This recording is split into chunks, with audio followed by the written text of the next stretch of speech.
Tanggal 14 Maret 1966, Istana Merdeka kembali dikepung, bukan oleh pasukan asing, tapi oleh tentara dari Resimen Para Komando Angkatan Darat, RPKAD, pasukan elit yang kini kita kenal sebagai Kopassus. Ini bukan pertama kalinya. Beberapa hari sebelumnya, 11 Maret, situasi serupa juga terjadi. Tapi kali ini lebih tegang, lebih genting. Inilah detik-detik dramatis menjelang berakhirnya kekuasaan Presiden Soekarno.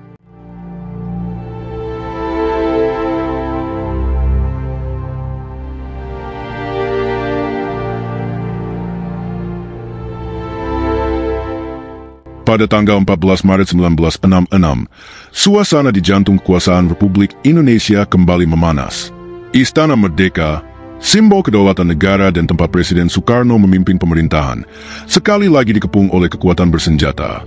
Namun kali ini, yang datang bukanlah penjajah atau pemberontak, melainkan anak bangsa sendiri, pasukan elit dari Resimen Para Komando Angkatan Darat, atau RPKAD, kini dikenal sebagai Kopassus. Di balik pengerahan itu berdiri sosok yang semakin berpengaruh, Mayor Jenderal Soeharto, Panglima Komando Strategis Angkatan Darat atau Kostrad, dan penerima surat perintah 11 Maret atau Super Semar dari Soekarno 3 hari sebelumnya. Pengepungan ini bukan peristiwa biasa. Ia adalah lanjutan dari krisis politik yang kian membesar sejak meletusnya peristiwa G30S 1965. Dalam beberapa bulan setelahnya, suhu politik berubah drastis. Militer, khususnya Angkatan Darat, mengambil posisi dominan. Suasana saling curiga, tekanan terhadap kelompok kiri, dan penculikan tokoh-tokoh yang dianggap dekat dengan PKI membuat kekuasaan sipil nyaris lumpuh. Pada pagi 14 Maret, Bung Karno berniat menggelar sidang Komando Operasi Tertinggi atau KOTI, sebuah badan ad hoc yang seharusnya menjadi forum koordinasi strategis negara, terutama dalam menghadapi krisis. Agenda utamanya bukan sembarangan, menjelaskan secara langsung maksud dari Super Semar, sebuah dokumen yang ia tanda tangani dalam tekanan dan kontroversi, dan mengklarifikasi laporan-laporan penangkapan menteri yang dilakukan atas nama surat itu. Bung Karno merasa penting untuk menegaskan bahwa Super Semar bukanlah transfer kekuasaan, melainkan penugasan terbatas agar keamanan negara bisa dijaga, bukan digunakan untuk melakukan pembersihan politik sepihak. Namun sebelum suara itu sempat didengar publik atau pejabat tinggi negara lainnya, rencana itu digagalkan. Pasukan RPKAD mengepung Istana Merdeka. Jalan masuk dijaga ketat, para tamu dilarang masuk. Bahkan beberapa pejabat yang hendak menghadiri rapat pun tertahan.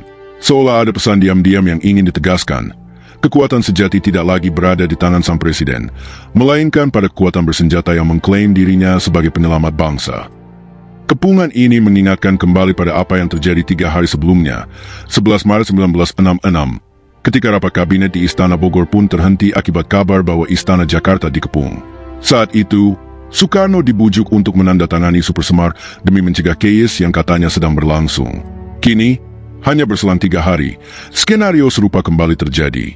Dan kali ini, bukan untuk meminta surat, tapi untuk memastikan Bung Karno tidak lagi mampu bersuara. Momen ini, secara simbolik dan politis, adalah paku pertama peti kekuasaan Soekarno. Meski ia masih menyandang gelar presiden, kenyataannya, mulai hari itu, ia tak lagi bebas mengendalikan arah pemerintahan. Laporan mengejutkan dari rakyat Bung Karno. Di tengah kacauan yang semakin sulit dikendalikan, satu persatu loyalis Bung Karno mulai menyadari bahwa situasi sudah tidak lagi dalam kendali istana. Salah satunya adalah Muhammad Ahadi, tokoh sipil yang dikenal setia pada presiden. Ia bukan hanya Menteri Transmigrasi saat itu, tapi juga anggota tim Epilog, sekelompok orang kepercayaan Bung Karno yang bertugas menata narasi sejarah dan legitimasi politik presiden di masa genting ini. Pagi itu, A dibangun dengan kabar mengejutkan, rumah dinasnya diduduki pasukan bersenjata. Bukan oleh lawan politik yang jelas, bukan juga oleh kelompok massa, tapi oleh pasukan militer yang justru selama ini berada di bawah kendali Soeharto. Tidak hanya itu, ia juga menerima laporan bahwa sejumlah menteri kabinet Dwikora telah ditangkap, sebagian bahkan tanpa surat perintah resmi. Bagi Ahadi, ini bukan sekadar sinyal bahaya. Ini adalah pelanggaran terang-terangan terhadap tatanan negara dan jelas-jelas melewati batas kewenangan yang seharusnya dipegang Soeharto berdasarkan Super Semar. Dalam kebingungan dan kekhawatiran, Ahadi mencari tempat berlindung dan jawaban. Ia pun mendatangi Irjen Sudjipto Djurudiharjo, Panglima Angkatan Kepolisian, yang kala itu masih dianggap netral dan loyal kepada presiden. Sudjipto tidak memberikan penjelasan panjang. Ia tahu suasana sedang genting, dan situasi di lapangan bisa berubah setiap jam. Ia hanya memberi satu saran tegas. Temui Bung Karno, laporkan langsung padanya. Hanya itu yang bisa kamu lakukan sekarang. Keesokan harinya, Ahadi datang ke Istana Merdeka. Di balik pagar dan senyum para petugas istana, suasana sudah terasa mencekam. Ketika bertemu Bung Karno, ia menyampaikan seluruh laporan dengan jujur dan hati-hati. Tentang pasukan di rumahnya, tentang menteri-menteri yang hilang, tentang kecemasan yang merambah ke para pejabat sipil. Bung Karno tercengang. Informasi itu bertolak belakang dengan laporan yang ia terima dari Soeharto yang sebelumnya menyatakan bahwa semua dalam keadaan aman dan tidak ada penangkapan tanpa alasan. Sebagai seorang pemimpin yang masih berusaha menggenggam kendali, Soekarno sadar bahwa ada sesuatu yang sedang dijalankan di luar sepengetahuannya, mungkin bahkan dengan menggunakan namanya sebagai tameng. Ia tak bisa langsung membantah Soeharto tanpa bukti, tapi ia juga tak bisa membiarkan situasi ini dibiarkan menggantung. Karena itu, dengan wajah serius namun tetap tenang, Bung Karno membuat keputusan.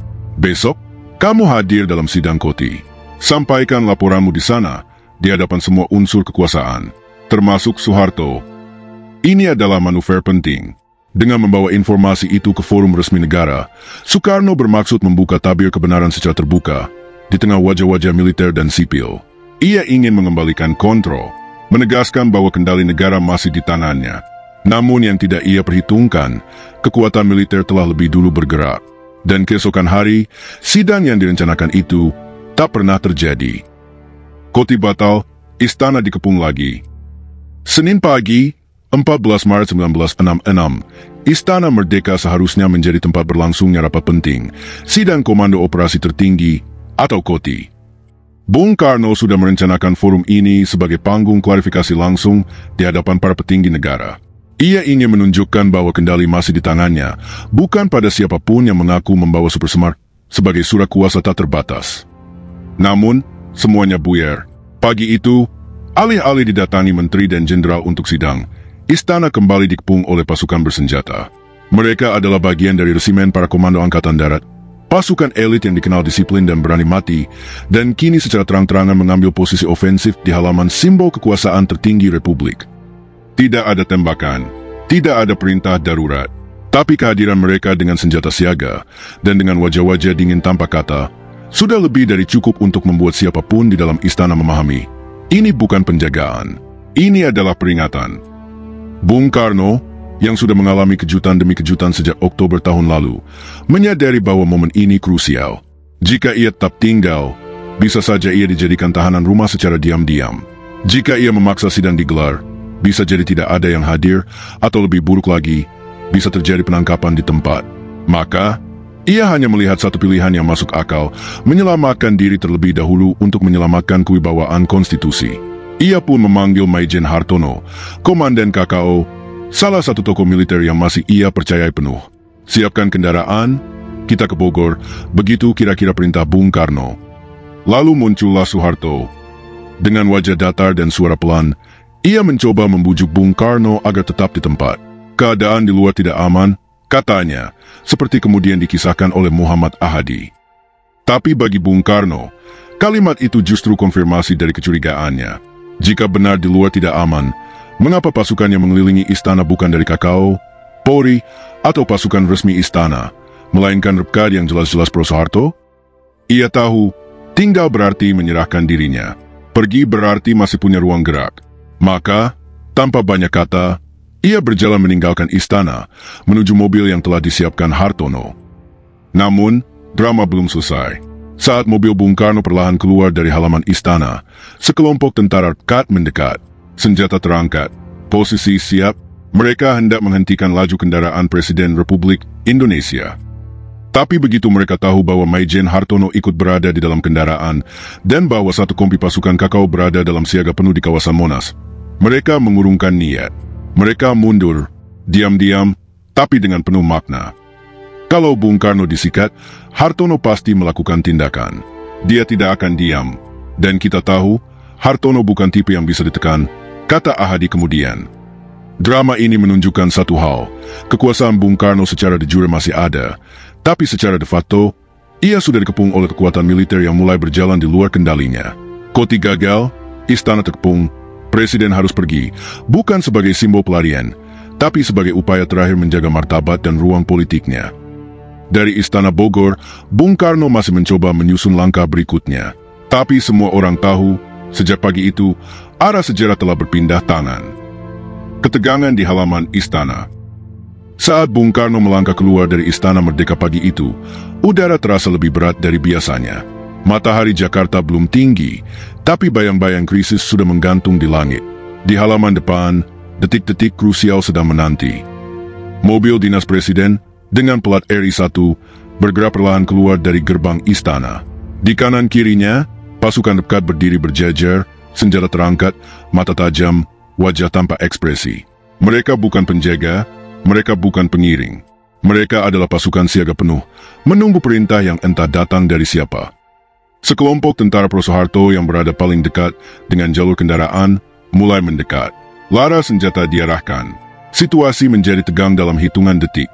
Mereka tampak ingin menghentikan kendaraan Bung Karno, entah untuk memeriksa, mengalihkan, atau bahkan mencegahnya pergi. Tapi saat mereka mengetahui bahwa di dalam kendaraan itu terdapat Maijen Hartono, komandan KKO yang dikenal keras, loyal, dan bukan tipe jenderal yang bisa dipermainkan, mereka berhenti. Tidak hanya itu, satu kompi pasukan KKO juga sudah bersiaga di kawasan Silang Monas, hanya beberapa menit dari lokasi. Jika satu peluru lepas, pertempuran bisa pecah tepat di jantung ibu kota, di halaman tempat negara ini diproklamasikan. Kalau Bung Karno disikat, Hartono pasti akan melakukan aksi militer. Dia tidak akan diam, ujar Muhammad Ahadi kemudian, mengingat peristiwa itu. Ketegangan di halaman istana saat itu bukan hanya duel senjata yang nyaris pecah, tapi juga duel simbol dan legitimasi. Di satu sisi, pasukan Rekad membawa restu baru melalui Super Semar. Di sisi lain, KKO berdiri atas nama konstitusi dan loyalitas kepada presiden yang masih sah. Konflik fisik tidak terjadi, tapi kemenangan politik mulai terlihat.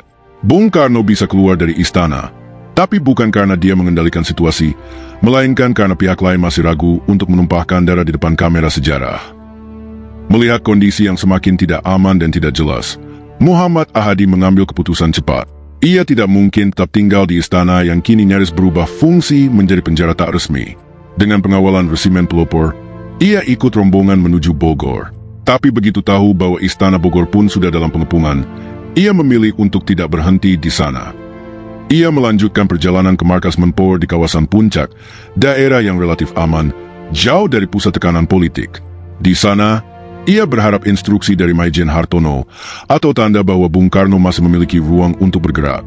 Namun hari-hari yang menyusul hanya membawa keheningan. Tidak ada perintah balasan, tidak ada mobilisasi, tidak ada tindakan berarti. Ahadi dan yang lain hanya bisa menunggu, dan akhirnya menyadari bahwa skenario sejarah sedang berubah, bukan di tangan mereka.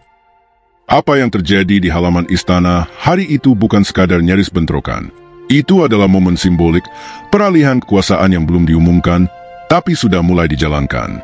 Bung Karno masih presiden, tapi semua orang di lapangan tahu, hari itu ia tidak lagi sepenuhnya berkuasa. Penangkapan besar-besaran. Tanggal 15 Maret 1966, sehari setelah Istana Merdeka dikepung dan sidang kotip batal digelar, Soeharto bergerak cepat.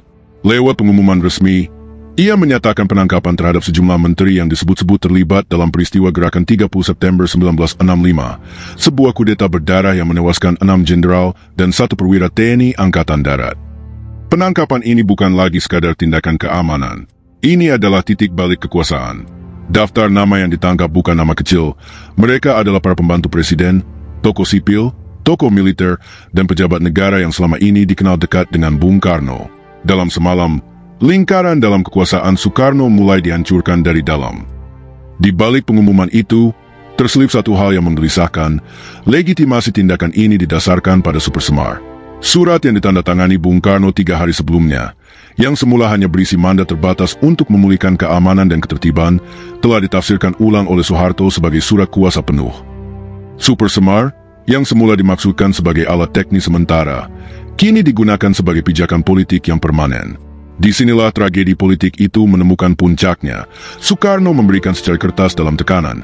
Soeharto menjadikannya tiket menuju pengambil alihan kekuasaan. Super Semar bukan lagi surat penugasan, tapi telah menjadi simbol pembatalan diam-diam terhadap kepresidenan yang masih sah secara hukum. Masyarakat tidak tahu apa isi asli Super Semar, bahkan sampai bertahun-tahun kemudian. Yang mereka tahu hanyalah hasilnya. Sejumlah tokoh ditangkap, PKI dibubarkan, kabinet diganti, dan negara mulai diarahkan ke rezim baru. Tak ada lagi ruang diskusi bagi Bung Karno untuk menjelaskan makna Super Semar dalam sidang Koti. Penjelasan itu telah digantikan oleh tindakan militer. Dari sini, arus sejarah bergerak cepat. Penangkapan demi penangkapan terjadi. Bung Karno semakin terisolasi. Tindak tanduk politik Soeharto semakin dominan. Dan bagi sebagian besar rakyat Indonesia yang sedang takut, marah, dan bingung setelah peristiwa tahun 1965, langkah Soeharto dianggap sebagai penyelamatan bangsa.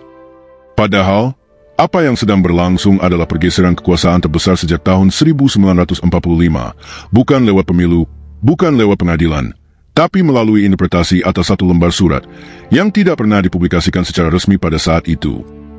Penutup akhir dari sebuah era. Peristiwa pengepungan kedua ini menandai momen genting dalam pergeseran kekuasaan dari Soekarno ke Soeharto.